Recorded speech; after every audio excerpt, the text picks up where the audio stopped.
මොකද්ද නංගිට දෙන අසහනේ? ඇත්තම කියනවා නම් ලීන මහත්තයෝ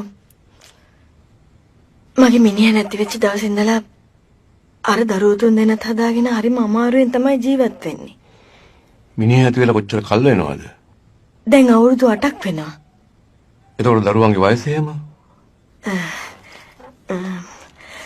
ලොකු දුවට අවුරුදු 12යි. මධ්‍යමයට 10යි. බාලට අවුරුදු 2යි. ඈ? බාලට කීයද කිව්වේ?